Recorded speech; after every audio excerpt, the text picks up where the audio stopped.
तो दोस्तों stock market में एक अच्छी खासी गिरावट देखने को मिली है और लगातार मार्केट लगभग निफ्टी 50 इंडेक्स की बात करें तो 1200 पॉइंट तक टूट चुकी है। अब ये जो मार्केट की गिरावट है ये एक अच्छी अपॉर्चुनिटी लॉन्ग टर्म इन्वेस्टर्स को जनरेट करती है, जहां पर इन्वेस्टर्स थोड़ा थोड़ा करके अपना पैसा एक्युमुलेट करते रहें। अब मैं थोड़ा थोड़ा करके एक्युमुलेट करने की बात हमेशा क्यों करता हूं, क्योंकि देखिए मार्केट ऑलरेडी 1200 पॉइंट गिर चुकी है, लेकिन क्या यहां से और नीचे नहीं गिर सकती, कोई नहीं बता सकता। तो इसके लिए बेस्ट ऑप्शन होता है एक रिटेल इन्वेस्टर के लिए, सिंस हमारे पास पैसा भी कम होता है, थोड़ा थोड़ा करके पैसा अच्छे स्टॉक्स में जो नीचे सपोर्ट लेवल पे हैं वहां पर इन्वेस्ट करते रहिए। अब इस वीडियो में मैं आपको लगभग 8 शेयर्स बताऊंगा, 4 बिल्कुल सेफ स्टॉक्स हैं।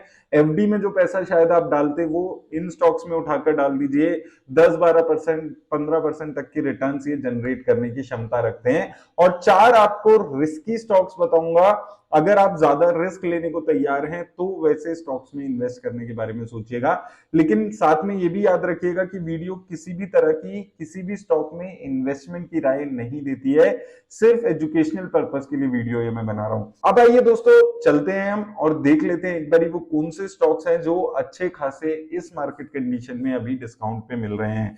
तो पहले सबसे स्टॉक आ जाता है रिलायंस इंडस्ट्रीज। रिलायंस इंडस्ट्रीज के साथ अच्छी बात क्या है कि अभी इसके जो रिजल्ट कल ही अनाउंस हुए हैं, हाईएस्ट एवर रेवेन्यूज कंपनी ने इस वक्त पेश किए हैं। अगर आप यहां पर देखेंगे तो अच्छे खासे रेवेन्यूज हैं। और इसके साथ साथ अगर आप देखते हैं इसकी थोड़ी सी यहां पर अगर हम देखें मार्जिन हैं, वहां पर भी इंप्रूवमेंट देखने को मिली है।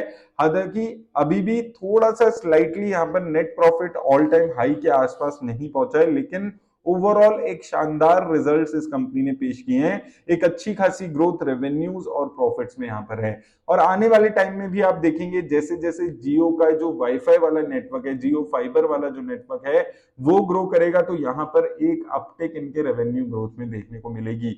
और अगर हम देखें स्टॉक ने ऑलरेडी 3 साल में काफी खराब रिटर्न्स दिए है, एक रेंज में चल रहा है, आप यहां पर देख सकते हैं एक रेंज में स्टॉक चलते हुए नजर आ रहा है। तो यहां पर आप देखेंगे इस रेंज में अगर आप नीचे के लेवल पे देखेंगे तो 2200 की रेंज में यहां पर एक सपोर्ट नजर आता है। तो इस लेवल पे एक अच्छा बाइंग अपॉर्चुनिटी हो सकती है। अब साथ में वो भी समझ के चलना है कि थोड़ा थोड़ा करके इन्वेस्ट करिएगा, क्योंकि अभी फॉरेन इंस्टीट्यूशंस अपना मेजरली पैसा सेल कर रहे हैं, तो लार्ज कैप स्टॉक्स में ही गिरावट आ रही है।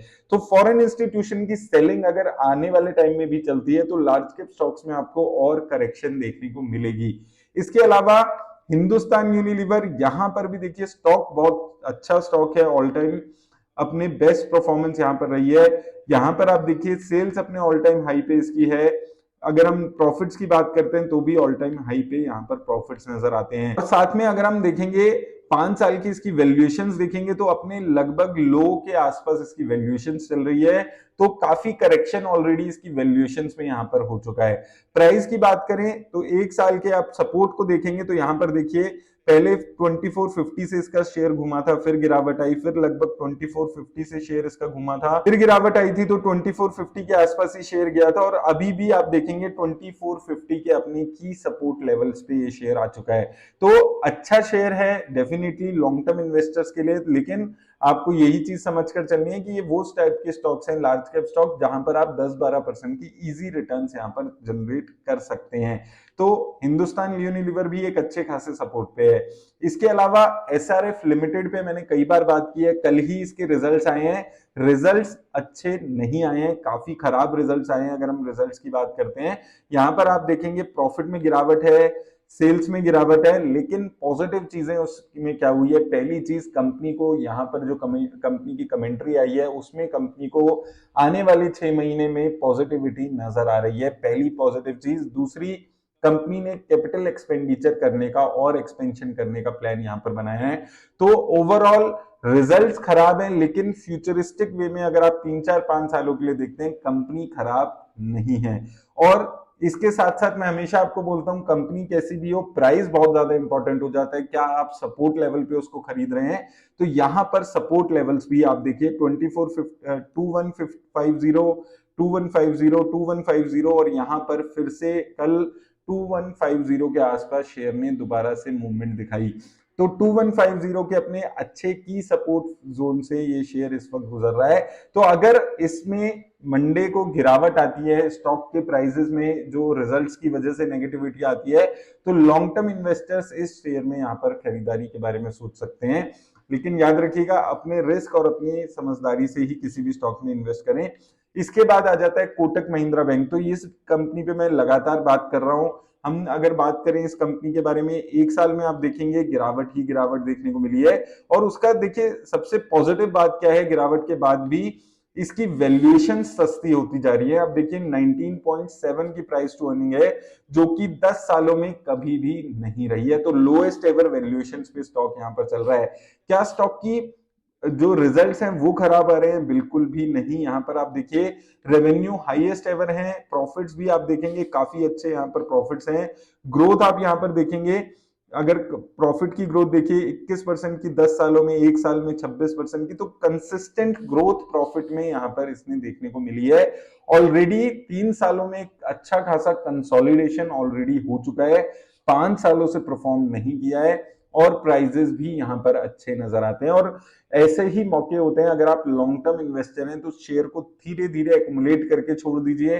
3-4-5 साल में अगर आप देखेंगे तो ऐसे स्टॉक्स में रिटर्न्स देखने को मिलती है जनरली। तो ये 4 लार्ज कैप स्टॉक्स हैं जिसमें हमने बात की। अब कुछ मैं स्मॉल कैप स्टॉक्स पे और ज्यादा रिस्क लेने वाले स्टॉक्स पे बात करने वाला हूं। तो पहला है पैसा लो डिजिटल। तो इस शेयर पे हमने लगभग 50-60 रुपए पे, जब ये शेयर हुआ करता था, इस लेवल्स पे हुआ करता था, तब मैंने इस शेयर पे बात की थी। और अगर आप वहां से देखेंगे, एक अच्छा खासा उछाल है, 77 के आसपास है। अब ये उछाल ऐसे ही नहीं है, इसके रिजल्ट्स इसके उछाल का यहाँ पर गवाही दे रहे हैं। आप यहाँ पर देखिए हाईएस्ट एवर प्रॉफिट्स यहाँ पर इस कंपनी ने दिए हैं, 47 करोड़ के आसपास के हाईएस्ट एवर रेवेन्यूज यहाँ पर इस कंपनी के आए हैं इस क्वार्टर में। इसके साथ साथ आप यहाँ पर भी देखेंगे तो लगातार इंप्रूवमेंट देखने को मिल रही है, और पिछले 3-4 सालों में एक अच्छी मैसिव इंप्रूवमेंट देखने को मिली है। अगर हम यहां पर देखते हैं, पिछले 3 साल में 21% की ग्रोथ प्रॉफिट में देखने को मिली है। तो ओवरऑल ज्यादा रिस्क लेने वाला स्टॉक है, लेकिन मुझे लगता है कि ये स्टॉक अभी यहां से भी रिटर्न्स आपको दे सकता है। तो ये स्टॉक में भी अगर गिरावट आती है तो आप एक बार इसको अपनी वॉच लिस्ट में ऐड करके रख सकते हैं। इसके अलावा बारबेक्यू नेशन पे हमने कई बार बात की है, और इन्हीं लेवल्स पे हमेशा हमने बात की है, 650 के लेवल्स। तो यहां पर आप देखेंगे 650 के लेवल्स पे बार बार शेयर ने अपटिक दिखाया है।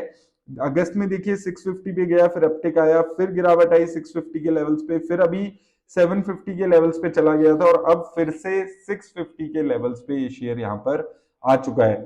फेस्टिवल सीजन है, तो इस क्वार्टर में शेयर के रिजल्ट्स जो हैं वो अच्छे खासे आपको देखने को मिल सकते हैं। ओवरऑल कंपनी मुझे अच्छी लगती है, लॉसेस कम हो रहे हैं, और मुझे लगता है कि आने वाले टाइम में एक अच्छा खासा रेवेन्यू अपटेक इस कंपनी में देखने को मिल सकता है।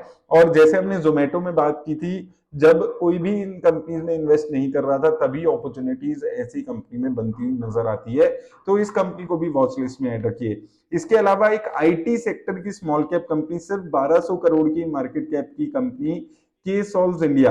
तो अगर हम इस कंपनी के बारे में, मैं पहले आपको थोड़ा सा बैकग्राउंड देता हूं।